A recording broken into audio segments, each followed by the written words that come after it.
जो हिंदू राष्ट्र की बात होती है, जो जात पात की करो विदाई, हिंदू हिंदू भाईचारे की बात होती है, वो खोखला है। उसके पीछे जाति सच है।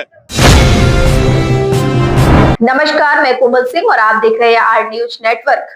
पश्चिम बंगाल की मुख्यमंत्री ममता बनर्जी द्वारा चुनाव आयोग को व्हाट्सएप कमीशन कहे जाने के बयान पर भीम आर्मी चीफ और नगीना से सांसद चंद्रशेखर आजाद ने तीखी प्रतिक्रियाएं दी हैं। कन्नौज के छिबरामऊ में एक कार्यक्रम में शामिल होने पहुंचे चंद्रशेखर आजाद ने कहा कि जिस तरह की स्थितियां देश में दिखाई जा रही हैं, उससे साफ लगता है कि सरकार चुनाव जीतने के लिए हर तरह के हथकंडे अपना रही है।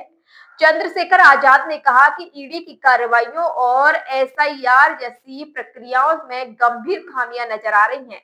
उन्होंने आरोप लगाया है कि जांच एजेंसियों का इस्तेमाल राजनीतिक दबाव बनाने और विपक्ष को कमजोर करने के लिए किया जा रहा है। उनका कहना था कि मौजूदा हालात लोकतंत्र के लिए खतरे की घंटी है और निष्पक्ष चुनाव की भावना को नुकसान पहुंचाया जा रहा है। बिहार में भाजपा द्वारा पैसा बांटने के आरोप पर भी भीम आर्मी चीफ ने सरकार पर निशाना साधा। उन्होंने स्पष्ट किया है कि वह महिलाओं के खिलाफ नहीं है और न ही महिला सशक्तिकरण के विरोधी है। उन्होंने कहा कि अगर सरकार को महिलाओं की चिंता है तो उसे चुनाव से 5 साल पहले नीतियां बनाकर आर्थिक सहायता देनी चाहिए, न कि चुनाव के वक्त पैसा बांटकर वोट खरीदने की कोशिश करनी चाहिए। चंद्रशेखर आजाद ने कहा कि चुनाव के दौरान चुनाव आयोग के सामने खुलेआम पैसा बांटकर वोट की लूट की जा रही है और किसी से छिपी नहीं है।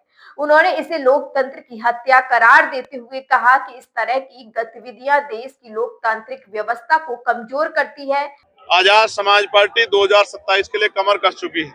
कमजोर वर्गों में भाईचारा किस तरह बने, कमजोर वर्गों के लोगों को एकजुट कैसे किया जाए, उनकी संख्या के आधार पर उनके अधिकार उनको कैसे मिले, और जिस तरह से अभी यूजीसी में जब यूजीसी के लिए गाइडलाइन आई, किस तरह का माहौल बना, किस तरह से दलित पिछड़े वर्ग के लोगों को, यहाँ तक कि प्रधानमंत्री जी को भी जो है, जिनको हिंदू हृदय सम्राट बताया, उनको भी गालियां दी गई जाति के आधार पे। ये सच है कि जो हिंदू राष्ट्र की बात होती है, जो जात पात की करो विदाई, हिंदू हिंदू भाईचारे की बात होती है, वो खोखला है। उसके पीछे जाति सच है। जब किसी भी जाति के अधिकारों पर अतिक्रमण होगा तो वो हिंदू की प्रीति से बाहर निकल के अपने अधिकारों के लिए लड़ेगी, जैसे भी स्वर्ण जाति के लोग लड़े। और जबकि उस यूजीसी गाइडलाइन में ऐसा कुछ भी नहीं। मैं अधिवक्ता भी हूँ, पढ़ा लिखा आदमी हूँ, लोकसभा में प्रतिनिधि हूँ। मैंने वो कहा है कि दिखाइए कहाँ इसमें भेदभाव है। काल्पनिक रूप से दिमाग में बात सोच के कल हमारे बच्चों मुकदमा हो सकता है या उनका कैरियर खराब हो सकता है। हमारे तो 72 बच्चे हर साल जो है SC ST OBC के संस्थागत हत्या का शिकार होते हैं। और NCRB का डेटा कहता है कि लाखों महिलाओं के साथ रेप हत्या होती है, लोगों को मारा जाता है, जुल्म होता है, जाति धर्म के नाम पे अन्याय होते हैं, दुकानें बंद करवाई जाती है, बुलडोजर चलाए जाते हैं, गोलियां लगती है। हम तो इतना अन्याय सह के भी कानून पे भरोसा करते हैं, सरकार की पुलिस पे भरोसा करते हैं, लेकिन यहाँ तो एक काल्पनिक बात को दिमाग में रख के आंदोलन करके सुप्रीम कोर्ट ने रोक लगा दी। चिंतन ये है, कमजोरों में अविश्वास पैदा हो रहा है। सरकार ने लगता है खेल किया है, इसलिए सरकार की परीक्षा है। और हम लोग 11 तारीख को आंदोलन कर रहे हैं जंतर मंतर पे, इसी बात के साथ कि हम यूजीसी को वापस जो है लागू करा के रहेंगे। SC ST OBC के बच्चों को मरने नहीं देंगे, संस्थागत हत्या नहीं होने देंगे, अपने अधिकारी कर्मचारी के साथ भेदभाव नहीं होने देंगे। और जो बाकी जो है सेक्टर, उन सब में भी यूजीसी की गाइडलाइन लागू हो, वो भी इसकी परिधि में आए, चाहे वो IIT हो, IIM हो, चाहे वो एम्स हो, चाहे मेडिकल सेक्टर हो, चाहे कृषि के जो विश्वविद्यालय, उन सब जगह भी ये गाइडलाइन ला रही हो, क्योंकि इस देश में जाति सच है और जाति के आधार पर भेदभाव हो रहा है। खत्म हो गया, उनका काम खत्म हो गया। नहीं, आजाद समाज पार्टी जन सैलाब को आप देख रहे हो, ये जन सैलाब इस बात की गवाही दे रहा है कि आजाद समाज पार्टी के लोगों ने कमर कसी हुई है। हमने 2024 में 2 ही सीटों पे चुनाव लड़ा था बंधु।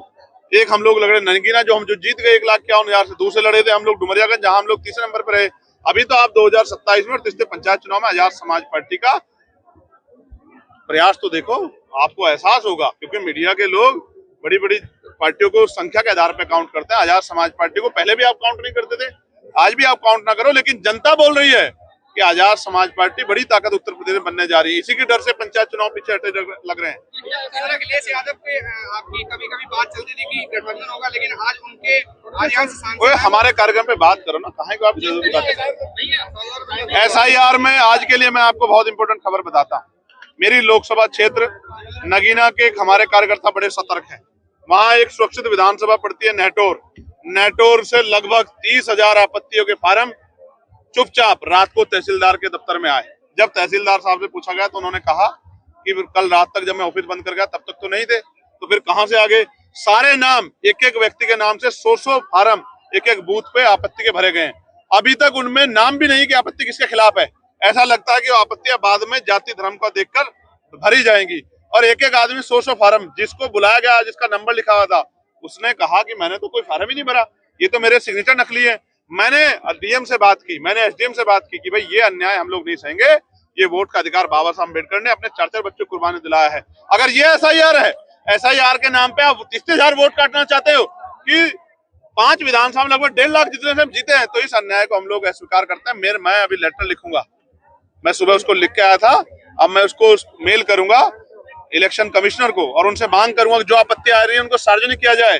और जब तक आपत्ति पे जो है उसकी पुष्टि ना हो जाए, किसी भी एक भी वोट को काटा ना जाए, ये वोट बाबा साहब के 4 बच्चे कुर्बानी मिले, हम इसको जाने देंगे। मैं आपके बात यूजीसी के समर्थन में आंदोलन। आपको जान के अचरज होगा, कभी ऐसा नहीं होता कि सप्ताह भर पहले, 6 दिन पहले, 5 दिन पहले सभा स्थल बदल दिया जाए। ये पूरा प्रयास लेके किया जाता कि आजाद समाज पार्टी की जो संख्या बल इकट्ठा हो रहा है वो कम हो जाए। लेकिन ये नहीं जानते कि बाबा साहब अम्बेडकर, फूले साहू, पेरियार और तमाम बहुजन महापुरुषों को मानने वाला कमजोर समाज जब जब अंगड़ाई लेता है तो बड़े बड़ों की कुर्सियां हिला देता है। इसने अंगड़ाई ले ली है।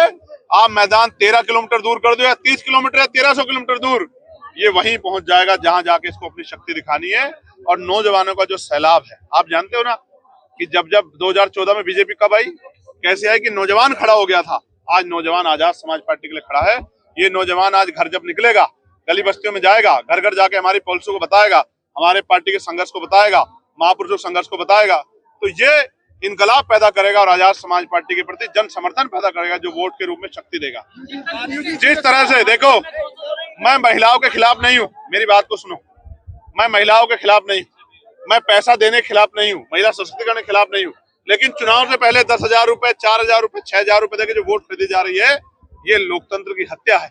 मैं एसआईआर में भी इसलिए खिलाफ था और मैं इन पॉलिसी के खिलाफ हूं। मैं कह रहा हूं सरकार 5 साल पॉलिसी बना के 1000 क्या लाख रुपए गरीबों को, महिलाओं को, किसानों को, मजदूरों को दे, हम लोग उनका समर्थन करेंगे। लेकिन चुनाव के समय 2-3 महीने पहले देकर और इलेक्शन कमीशन की आंखों के सामने किस तरह वोट की लूट की जा रही है, ये किसी से छिपा हुआ नहीं है। मैं स्पष्ट करना चाहता हूँ, ये वोट की चोरी बर्दाश्त नहीं की जाएगी। महंगाई में सोने और चांदी के दाम लगातार बढ़ रहे हैं। ये पूंजीपतियों का और सरकार का नेक्सस है, इस वजह से बढ़ रहे हैं और इसी वजह से धड़ाम से गिर भी गए और 8 लाख करोड़ रुपया जो है डूब गया शेयर मार्केट का। कन्नौज में समाजवादी पार्टी का गढ़ रहा, फिर भाजपा ने यहाँ पर कब्जा किया, अब समाजवादी पार्टी का फिर कब्जा। अखिलेश यादव सांसद है, आपकी पार्टी क्या है भीड़ को वोट पे कन्वर्ट कर पाएगी? मैंने कहा ना, चुनाव इसका उदाहरण होंगे। आप ही का कैमरा होगा, आप ही का मुंह होगा, आप ही का माइक होगा। पंचायत चुनाव का रिजल्ट आ जाएगा, अगर चुनाव से विधानसभा चुनाव से पहले होगे तो आप ही बोल के बता देना कि भीड़ है या मेरा परिवार है जो एक टांग पे खड़ा होके, लोग बुलाए से नहीं जाते, पैसा देने से नहीं जाते, मिठाई देते हैं लोग, गाड़ी देते हैं, शराब देते हैं, नोट देते हैं, तब नहीं जाते। यहाँ इसमें कोहरे में लोग जन सैलाब बन के उतरे हुए हैं, ये प्यार है इन लोगों का।